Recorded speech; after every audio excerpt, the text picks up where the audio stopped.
بسم الله الرحمن الرحيم والصلاة والسلام على سيد الأنبياء وأشرف المرسلين سيدنا ومولانا محمد وعلى آله وأصحابه أجمعين أما بعد السلام عليكم ورحمة الله وبركاته۔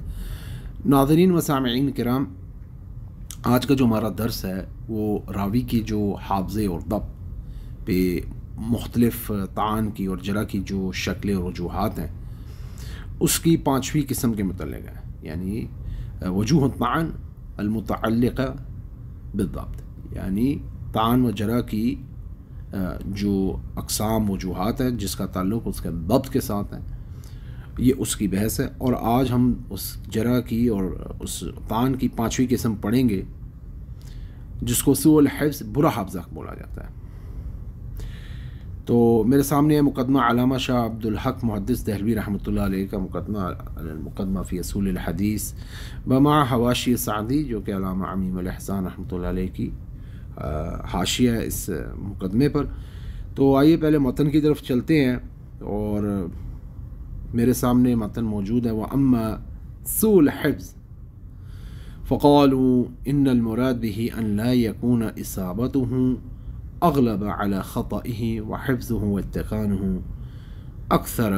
من صحبه ونسيانه۔ کہتے ہیں کہ یہ جو جرح ہے راوی کی حافظے اور ضبط پہ، ہم نے شروع میں اس ضبط کا معنی راوی کی پچھلی بحثوں میں کہ حدیث صحیح کی جو شرائط ہے جس میں ایک شرط یہ بھی ہے کہ راوی تام الضبط یا تام الحفظ ہو، کہ اس کا حافظہ اور اس کا حدیث کا ضبط کرنا اور وہ مضبوط و مکمل ہو۔ اس کی ہم نے پوری تفصیل سابقہ دروس میں پڑھی ہے، جس میں ہم نے مختلف اقسام بھی پڑھی تھی حدیث صحیح یا حدیث صحیح لذاتی ہی کی شرائط میں۔ یہاں پہ میں مختصر آپ کو یہ بتا رہا ہوں کہ یہاں پہ جو یہ جرح ہے یہ راوی کے حافظے کے اوپر ہے، اور اس کو سوء الحفظ کہا جاتا ہے، یعنی اس کا حافظہ برا ہے۔ آسان الفاظ میں اس کا مفہوم یہ ہے کہ راوی کا حافظہ برا ہے، برے حافظے والا، حافظے کا برا راوی، یہ ایک جرح ہے۔ محدثین کے یہاں ائمہ جرح بتا دیا۔ تو کہتے ہیں کہ بہرحال جو سوء الحفظ ہے، برا حافظہ یا برے حافظے والا راوی، فقالوا، تو محدثین حفاظ حدیث ائمہ جرح و تعدیل نے فرمایا کہ اس سے مراد یہ ہے کہ اس راوی کا جو حدیث کا روایت کرنا اور اخذ کرنا، لینا، اس کا سماع کرنا اور اس کو ادا کرنا، یعنی اس مجموعی طور پہ جو ان دونوں چیزوں کو اپنے ضمن میں لیتا ہے، اس کا حافظہ اور اس کا ضبط، وہ درست نہ ہو، وہ ان لا یکون ثابت ہوں، اس کی جو درستگی ہے، اس کی جو صحت ہے وہ غالب نہ ہو اس کی خطا کے اوپر۔ یعنی دوسرے الفاظ میں آگے فرماتے ہیں وہ حفظ ہوں اتقان ہوں اکثر من صحوی و نسیانی، یعنی اس کا جو حافظہ ہے اور اس کا جو اتقان اور مضبوطی ہے وہ اس کے نسیان اور صحو کا معنی بھی بھولنا ہی ہوتا ہے، اور بھول چک ہونا، اور نسیان کا معنی بھولنا ہی ہے۔ تو اس کا یہ حافظہ اور اس کا اتقان، یعنی اتقان کا عربی میں اس کا معنی ہوتا ہے اتقنا یتقن اتقانا، یعنی کسی کام کو مضبوطی سے کرنا، عمدہ طریقے سے کرنا۔ اب معاملہ یہ حدیث کی روایت کا ہے، نقل کرنے کا، بیان کرنے کا، سماع کرنے کا، اس کو یاد رکھنے کا، پھر ادائیگی کے وقت اس کو صحیح اور سالم ادا کرنے کا۔ تو یہ مجموعی طور پہ اتقان ان تمام چیزوں کو شامل ہے، اور حافظہ بھی ان تمام امور کو شامل ہے۔ تو وہ کہتے ہیں کہ اس کا حافظہ اور اس کا اتقان زیادہ نہ ہو اس کے نسیان اور اس کے صحو سے،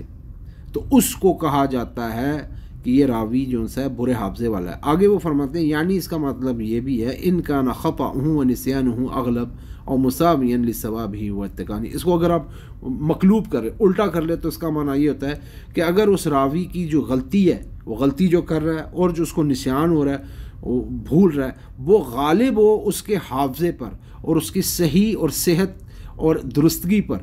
کہ جب وہ حدیث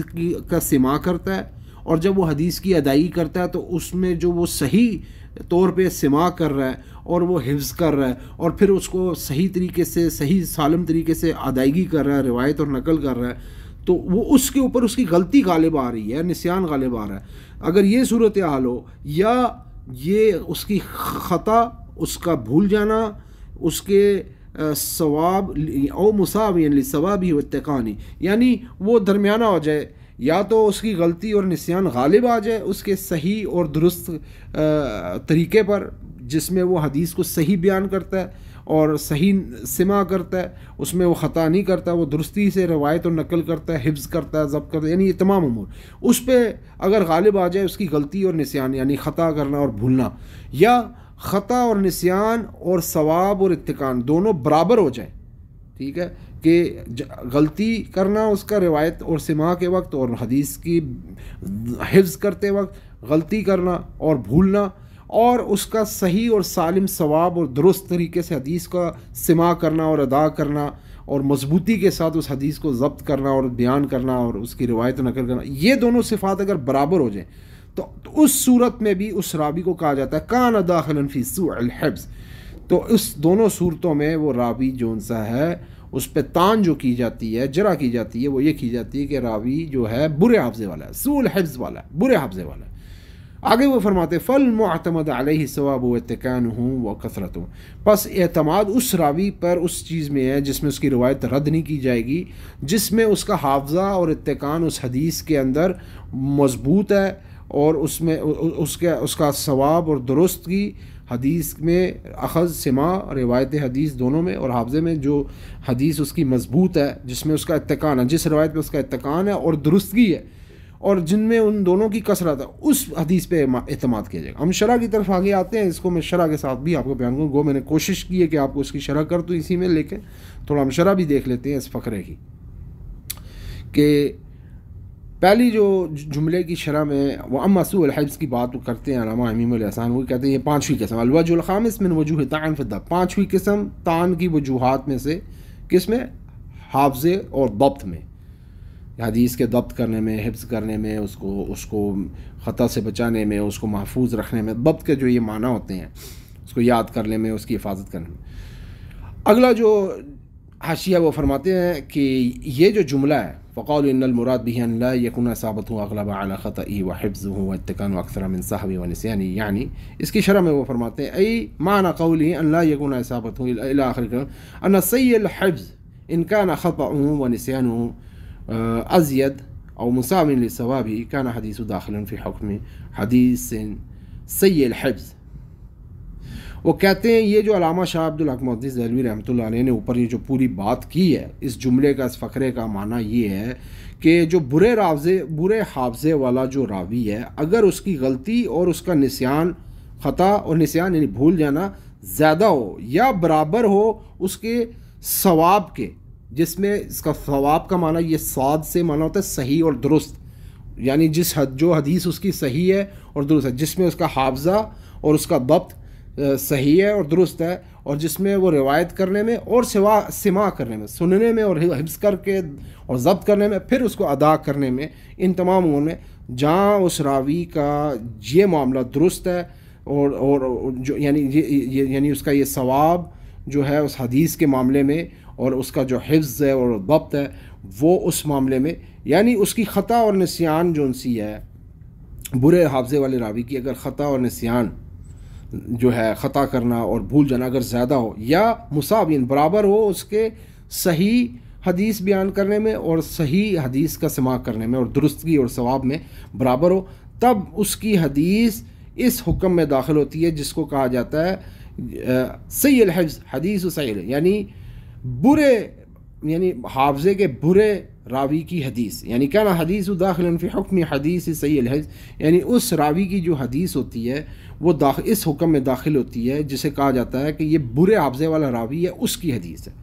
یا اس حدیث کا جو راوی ہے برے حافظے والا ہے. تو اس حدیث کے اوپر یہ بھی تھا حدیث سیء الحفظ، یعنی برے حافظے کے، یعنی حافظے کے برے راوی کی حدیث. میں لفظی ترجمہ کروں لیکن مفہوم یہی ہوتا ہے، برے حافظے والے یا سیء الحفظ برے حافظے والے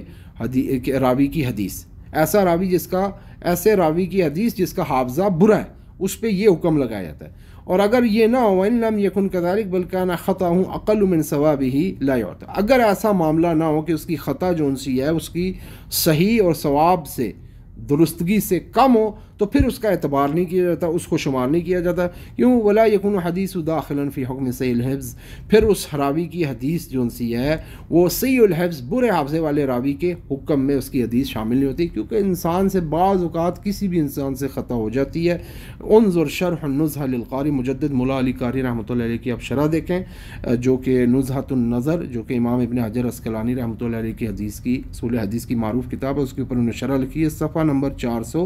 434, اس میں آپ اس کی بحث دیکھ سکتے ہیں. اچھا, اگلی بات جو انہوں نے کی ہے کہ جو فالمعتمد, اب یہ جو بات آ رہی ہے فالمعتمد علیہ ثواب و اتقان و کثرتہما, اس کا کیا معنی ہے کہ اعتماد ایسے برے حافظے والے راوی کی کس حدیث پہ اعتماد کیا جائے گا. اس کے اوپر کلام ہو رہا ہے کہ وہ کہتے ہیں کہ تفریع علی الغایت, یعنی سابقہ مقصد پر ہی یہ ایک شاخ ہے, تفریع شاخ منانا, شعبہ جیسے فرع کا مناتا ہے شاخ. تفریع علی الغایت سابقہ ای فالذی یعتمد علیہ فی روایت ولا تردہ هو من کان ثوابہ الی آخر. وہ کہتے ہیں کہ بس جس چیز پہ اعتماد کیا جائے گا اس راوی کی روایت میں, جس روایت ایسے راوی کی روایت جس کو رد نہ کیا جا سکے, هو من کان ثوابہ یعنی جس میں اس کا ثواب صحیح اور درست اتقان زیادہ ہے. مطلب آگے فرماتے ہیں ای فالمعتمد علیہ فی الروایت من سیء الحفظ, فالمعتمد علیہ فی الروایت من سیء الحفظ بحیث لا ترد روایته من کثر وزاد الصواب والاتقان من خطئه ونسیانه فإن الصحب احیانا لا یعود. وہ کہتے ہیں فالمعتمد علیہ, ایسے برے حافظے والا راوی کے معاملے میں پس جو اعتماد ہے اور انحصار ہے اور اعتماد ہے اس پر اس روایت میں جو کہ برے حافظے والا راوی ہے, پھر روایت من سیء یعنی برے حافظے والے یا سیء الحفظ برے حافظے والے راوی کی جس روایت میں اعتماد کیا جاتا ہے یا جس پر اعتماد ہے وہ اس حیثیت و اعتبار و لحاظ سے کہ اس کی روایت رد نہ کی جاتی ہو, وہ اس روایت میں ہے جس میں من کا ثورا وزاد ثواب و تقان من خطئ, یعنی جس کا ایسا راوی جس کی ثواب اور اتقان مضبوطی اور صحیح اور درستگی زیادہ اور کثرت میں ہو اس کی خطا اور اس کے نسیان اور بھول جانے سے. فَإِنَّ الصَّحْوَ أَحْيَانًا لَا يُكْتَمُ, کیونکہ بعض اوقات کا صحف جو ہے بھول جانا, بھول چک ہو جانا, وہ جرح کے قابل نہیں ہے, وہ قابل جرح نہیں ہے, وہ تو ہر انسان میں پائی جاتی ہے. مطلب یہ اس اعتبار سے یہ بھی دیکھا جائے کہ راویوں میں برے حافظے والے راویوں میں بھی تمیز ہے. ہر برے حافظے والے راوی کی روایت کو رد نہیں کیا جاتا. ٹھیک ہے, وہ یہی بات بیان کرنا چاہ رہے ہیں کہ فالمعتمد علیہ فی روایت من سیء الحفظ, یعنی یہ بھی ممکن ہو سکتا ہے کہ جس روایت کے اندر اس سے خطا بھی نہ ہوئی ہو, یہ ثابت ہو جائے کہ اس سے فلاں حدیث میں برے حافظے والا راوی ہے لیکن اس حدیث میں اس سے خطا نہیں ہوئی, اگر اس کے قرائن یہ بھی ایک قرینہ ہے ثابت ہو جائے کہ اس حدیث میں اس برے حافظے والے راوی سے غلطی نہیں ہوئی, تب بھی وہ قبول کی جائے گی کیونکہ ثابت ہو گیا. اس کی آگے ہم بحث پڑھیں گے. اور یہ بھی یہیں پہ اس جملے کا شرح کا بھی معنی اور مدلول یہی ہے کہ بس اعتماد اس راوی پہ اس روایت میں ہے جو کہ برے حافظے والا راوی ہے, اس حیثیت سے کہ اس کی روایت کو رد نہ کیا جائے, جس روایت میں اس کا ثواب اور اتقان زیادہ ہے اور جس میں بذات خود بھی زیادہ ہے اور جس روایت اور حدیث میں بھی اس کا اتقان اور ثواب اور درستگی اور مضبوطی زیادہ ہے بنسبت اس کی خطا اور نسیان کے. ٹھیک ہے, یہ دونوں صورتحال ممکن ہوتی ہے, دونوں صورتحال کا توقع کیا جا سکتا ہے. اس کی پھر قرائن ہے جس سے ہم یہ بھی دیکھ سکتے ہیں دوسری احادیث سے کہ اس کی کوئی مطابعات ہیں, شواہد ہیں جس سے ثابت ہو جائے کہ ہاں یہاں پہ راوی کو نسیان نہیں ہوا, یہاں پہ سہو نہیں ہوا, یہاں پہ سے خطا نہیں ہوئی, لہٰذا یہ اس کو تقویت دے دیتی ہے. اگلا حصہ انشاءاللہ جو ہے وہ سوء الحفظ کی اقسام کا ہے. اس میں ہم انشاءاللہ جو ہے اس کی 2 قسمیں اور اس کے متعلق مزید بحث پڑھیں گے. یہ درس ہمارا چلے گا انشاءاللہ, اگلے درس میں ہو سکتا ہے اس کے بعد ایک اور درس بھی ہونا, 3 حصوں میں کوشش میں کروں گا اس کی تقسیم کرنے کی, کیونکہ ہمارا درس طویل ہے. تو اگر آپ کا کوئی سوال ہو تو آپ کمنٹ سیکشن میں سوال کر سکتے ہیں. اب تک کے لیے آپ مجھے اجازت دیجیے. بہت بہت شکریہ. السلام علیکم ورحمۃ اللہ.